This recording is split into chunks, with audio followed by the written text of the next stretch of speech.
Up until 2006, Final Fantasy III was the only installment in the series to have never seen an official English localization, and the only one of the early numbered Final Fantasy games to not see a port or remake. There had been an earlier plan to remake the game for Bandai's WonderSwan Color, but the developers struggled converting the original Famicom version's cartridge size to the WonderSwan Color, leading to several delays and eventually cancellation after the platform's premature death. An enhanced remake for the Nintendo DS was released in 2006 in Japan, and the US and subsequently other parts of the world in 2007. In 2011, the DS version was then ported to the iOS with improved graphics. In 2012, the DS version was ported to the PlayStation Portable with several new features. Also in 2012, the iOS version was ported to Android, was a launch title for the Ouya console. At the end of 2013, an Xbox-enabled version was released for Windows Phone devices. On May 27, 2014, a PC port with upgraded graphics was released on Steam. Final Fantasy III was scored by Nobuo Uematsu, and it is his 21st video game music composition. The gameplay contains elements of the first two Final Fantasy games, along with a few new features. The experience point system featured in the original Final Fantasy returns following its absence from Final Fantasy II. Final Fantasy III has a new class system, sort of like the one in the original Final Fantasy, where a player chooses each character's class at the beginning, but unlike Final Fantasy II, where it has no specific classes. Final Fantasy III introduces the job system the series would later become famous for. Out of the 4 party members and all 23 jobs, there are 14,950 different party configurations. The jobs are interchangeable. All 4 party members, the Warriors of Light, start out as either Onion Knights in the Famicom version or Freelancers in all other versions, and are given the option to switch to a variety of other classes as more crystals are found and side quests are completed. The classes featured in Final Fantasy III are Onion Knight, Freelancer, Warrior, Monk, Ranger, Knight, Thief, Dragoon, Viking, Dark Knight, Black Belt, Ninja, White Mage, Black Mage, Red Mage, Scholar, Geomancer, Evoker, Bard, Devout, Magus, Summoner, and Sage. Final Fantasy III is the first game in the series to feature special battle commands other than magic, such as steal or jump, and each is associated with a particular job. It's also the first game in the series to feature summoned creatures. In the original Famicom version, the player controls 4 generic light warriors, 4 children without distinct identities who, upon finding the Wind Crystal, are granted its power to save the world. Though their genders are never specified, it is assumed the children are all male. Over the course of their journey, the light warriors are joined by several support characters who do not fight but offer help on the world map. The remake fleshes out the 4 now named protagonists with personalities, which are different than the ones featured in the official manga. They are given different backstories used in several places to accelerate the plot, and several supporting characters join the party, but now randomly help in battle, either by attacking enemies according to their specialization, or by healing. The 4 main characters, according to the DS and iOS versions, are Luneth, the main character tasked with saving the world's crystals, Ark, Luneth's best friend who joins him on his journey, Refia, a blacksmith's daughter, and Ignis, a knight of Sassoon. Supporting characters include Cid, Sarah, Desh, Arya, yes, it's Arya, I should know, it's also my own name, and Alice. Although the Onion Knights are not named in the Famicom version, the manga serialization, Yukyu no Kaze Densetsu, Final Fantasy III Yori, names them Muchi, Doug, Jay Bowie, and Melfi, who is the only female in the group. In the screenshots of the original game seen in the Dissidia Final Fantasy Ultimania, the Onion Knights are given the names of the main characters from the remake. Both versions of the game's logo and several of Yoshitaka Amano's artwork show a white-haired, muscular warrior. This character is never named and he never appears in the game. His design is kind of similar to later Amano drawings of the protagonist of Final Fantasy V, Bartz Klauser. His ponytail and long sword are also similar to that of Desh's character in the remake version. His general appearance resembles Luneth, and many assume the unnamed warrior is the basis for Luneth's design. Centuries ago, the ancients used the crystals of light to build an advanced civilization and triggered a cataclysmic flood of light. 4 warriors of darkness were selected to restore the balance, and the ancient civilization fell into ruin. The Gulgans predicted that history would repeat and that 4 warriors of the light this time would be appointed to stop a flood of darkness. Many years later, an earthquake opens up an entrance to Altair Cave near the village of Ur. 4 orphaned youths under the care of Tupapa, the village elder, explore and find the crystal of wind that grants them a portion of its power and their first set of jobs, instructing them to go forth and restore world balance. In the remake, however, only Luneth falls into the cave and is told to find the other warriors before being granted the crystal's power. He and his friend Ark visit Kazus, the village cursed by the Jinn. They find Refia in Sid's airship, and all 3 journey to Castle Sassoon to seek the king and retrieve the mithril ring needed to break the curse. They are granted an audience by the royal guard Ignis, who becomes their 4th companion. The king tells them to rescue his daughter, Princess Sarah Altney, who disappeared when the curse took hold. They enter the sealed cave and meet Princess Sarah, who left with the ring to stop the Jinn. They defeat him and she seals him with the ring. She returns to the castle while Luneth, Ark, Refia, and Ignis are transported to the Altair Cave. The wind crystal appoints them warriors of the light and gives them their first set of jobs. Back at Castle Sassoon, Princess Sarah uses the mithril ring to break the curse.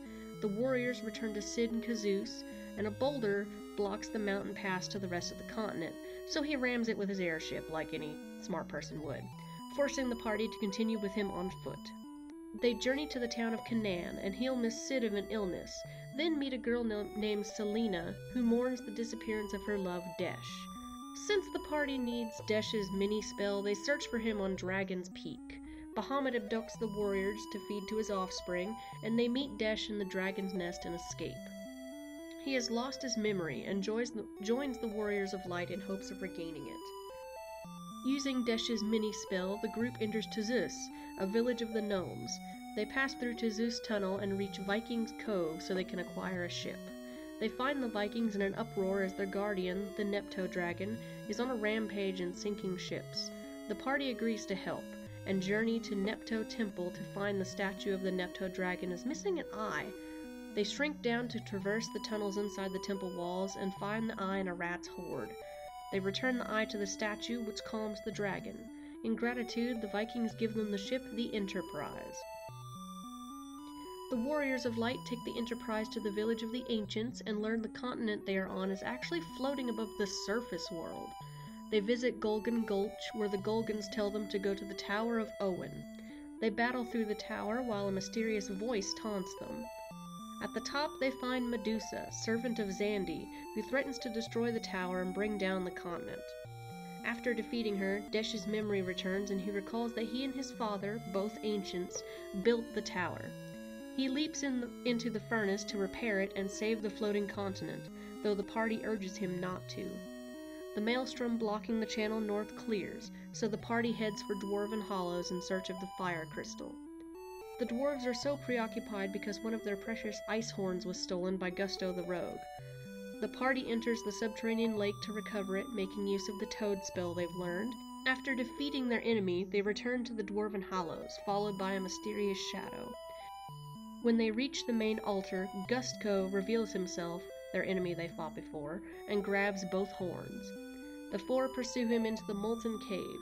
They find Gustko at the Crystal of Fire, and he absorbs its power to transform into a dragon. After defeating him a second time, the party receives the light of the fire crystal and several additional jobs. They obtain the Fang of Water from the crystal and return the Horns of Ice to the dwarves. The 4 warriors then sail to Tkokul, a village in ruins. They learn the evil Hein, advisor to King Argus, has captured the king, enslaved the people, and uprooted the elder tree from its living woods. They are attacked and kidnapped by Hein's men and taken to Castle Hein, actually the floating elder tree. The Warriors of Light defeat Hein and restore the elder tree, obtaining the Fang of Wind. Upon reaching Castle Argus, the king thanks them by giving them the Wheel of Time. They return to Cid, who uses the wheel to remodel the Enterprise into an airship, and tells the four orphans the truth about their origins. They and Cid came from the surface world on Cid's airship, which crashed on the floating continent after running into a mysterious cloud. Most of the passengers were killed, and the four orphan infants were adopted by Kazus, and Sassoon. With this knowledge, the Warriors of Light fly the airship off the edge of the floating continent. The surface world is a swirling mess of darkness with only 2 visible islands. They fly the Enterprise to the wrecked ship and find an old man tending to a water priestess named Aria Bennett. They give her a potion and she recovers. She recognizes them as the Warriors of Light and joins them to restore the water crystal. Using a crystal shard, she opens the way to the Cave of Tides. They make their way to the crystal, and Aria returns the shard and instructs the warriors to return the light to the crystal. As they approach, Aria pushes Luneth out of the way of an arrow. She falls, and Kraken attacks the party. The four defeat him, but Aria is mortally wounded and an earthquake strikes as the darkness dissipates, forcing them to flee. The party awakes in the town of Amur and find that Goldor has chained up their ship. They meet 4 old men who believe themselves to be the Warriors of Light. The party must rescue them from monsters in the sewers, and the old men repay them by helping them get leathergrass shoes from the cantankerous Delilah. The party visits Goldor Manor to get the chain's key and meet the Earth Crystal, but Goldor spitefully shatters the crystal after his defeat. Dismayed, the party unlocks their ship and sets out, visiting several towns elsewhere. The Enterprise is shot down when they fly over the kingdom of Saronia, which is amid a civil war caused by King Gorn. The army has been ordered to fight itself, and shops everywhere are closed. They find the king's son, Prince Alice, in a pub, having been banished from the castle. Ark convinces the others to aid him. They visit the castle and are granted entrance, but that night, King Gorn enters the room to kill his son. Gorn plunges the knife into his stomach and frees himself from the spell placed upon him by his advisor, Gigameth. Gigameth turns into Garuda, and the party defeats him. Alice is subsequently crowned as king. Scholars tell the party the airship Nautilus has been unearthed. Using it, the party flies over the Dalg continent to Doga's manor, where they meet the sage Doga and his Moogle bodyguards. Doga explains that he, Une, and Xandi were once students of the great magus Noah. Noah granted each of them a gift. Doga was given vast magic power, Une control over the world of dreams, and Xandi was granted mortality. Xandi was enraged and terrified at the prospect of death and drained the water and earth crystals to stop the flow of time, splitting the floating continent from the surface world. Now he wishes to kill the Warriors of Light and do it again. The party confesses the fate of the Earth Crystal, but Doga explains the one Galdor had was a fake, and the real Earth Crystal is unharmed. He joins their party and uses Mini on them to enter the Cave of the Circle.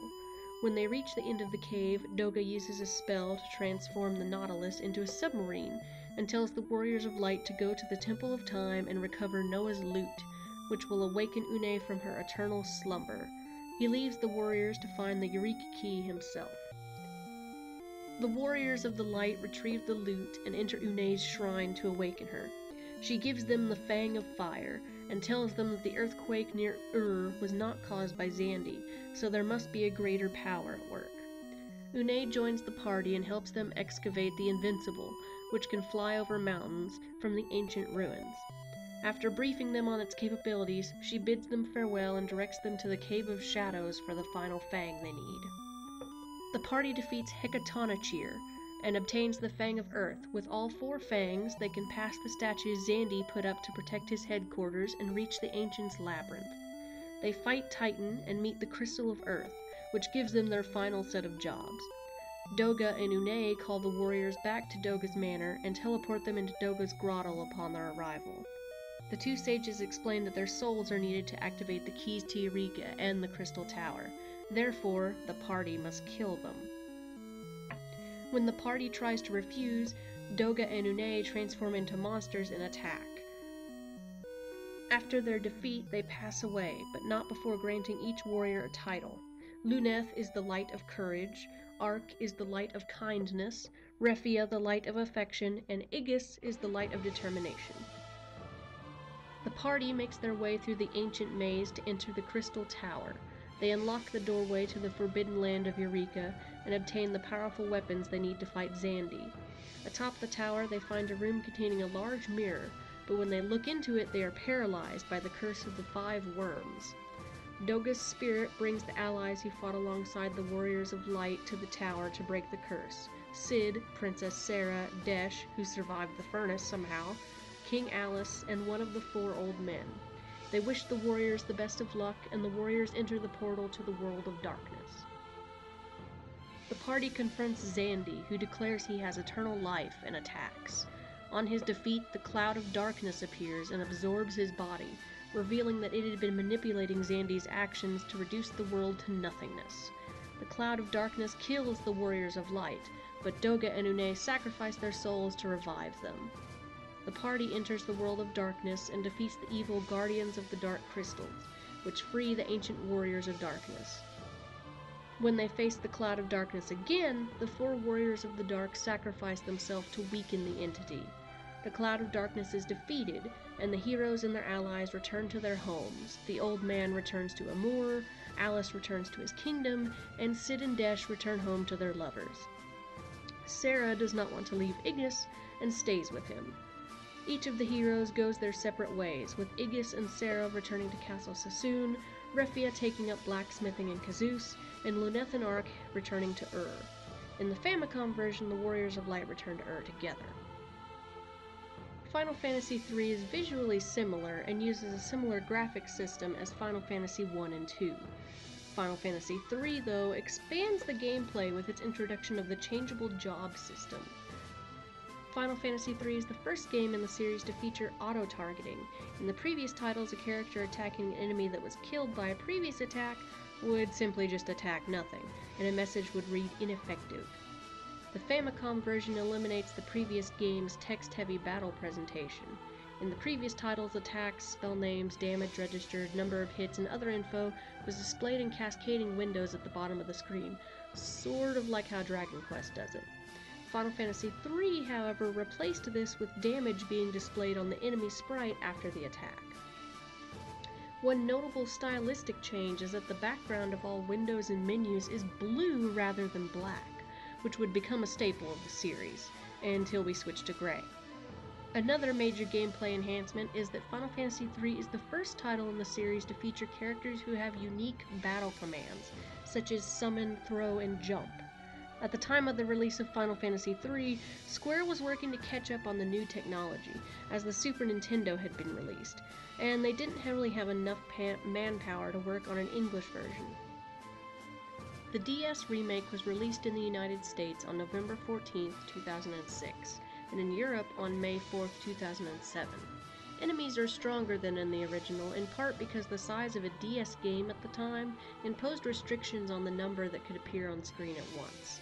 By the release of the subsequent remake Final Fantasy IV, the increased ROM size allowed the developers to retain the original number of enemies in a group. Did you know that in the remake, there's a contradiction towards the story of how the 4 children came to be? According to Sid, the children are not originally from this world, stating that 10 years prior he was ferrying people to and from the continents when an unknown evil destroyed his ship. This kinda contradicts what Une says, that the surface world had been closed off for 1,000 years. This could be due to a time anomaly caused when the surface world was engulfed in darkness, for all Sid knows. He could have been drifting aimlessly, frozen in time for 1,000 years, and the power of the crystals may have allowed his airship to drift into the floating continent, freeing him. In 1999, Final Fantasy III was unofficially translated into English by Neil Corlett and Alex W. Jackson. In addition to this popular fan translation, there exists an alternate complete one by an unknown source. Did you know that Final Fantasy III is the first game in the series where the playable characters are actually children?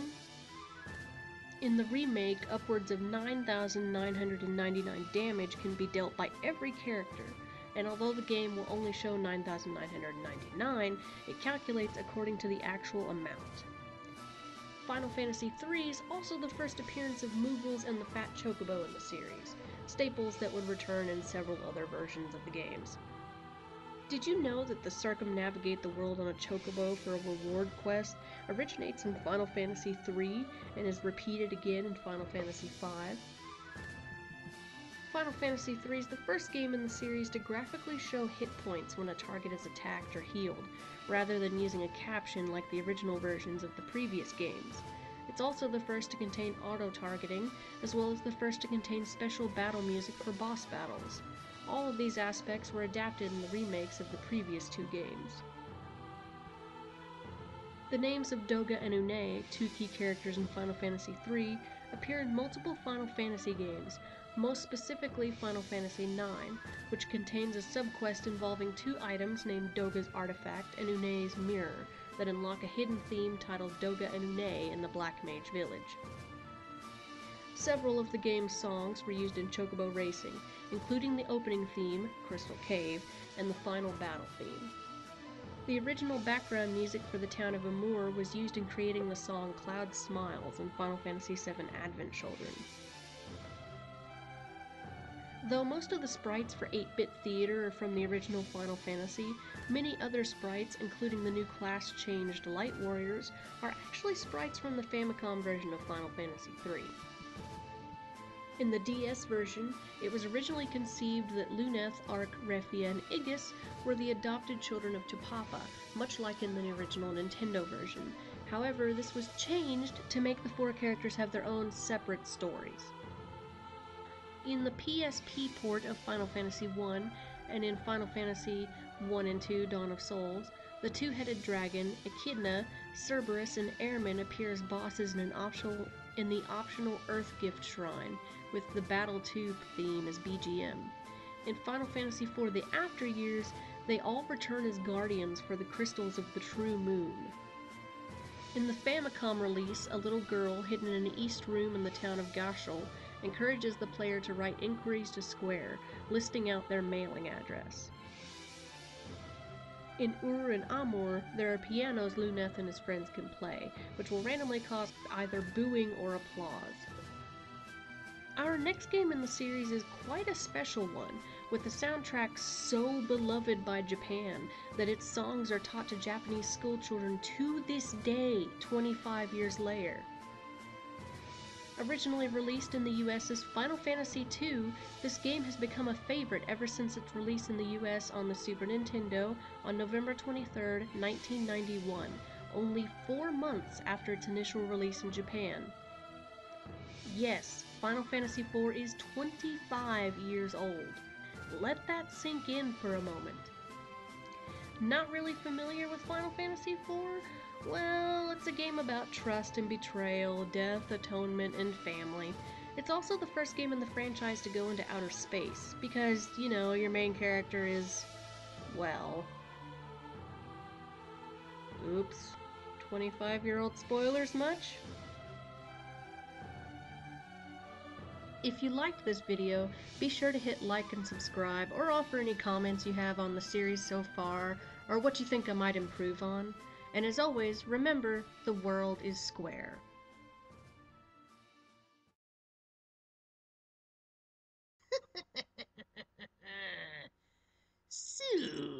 Soon you'll all see. Don't tease the octopus, kids.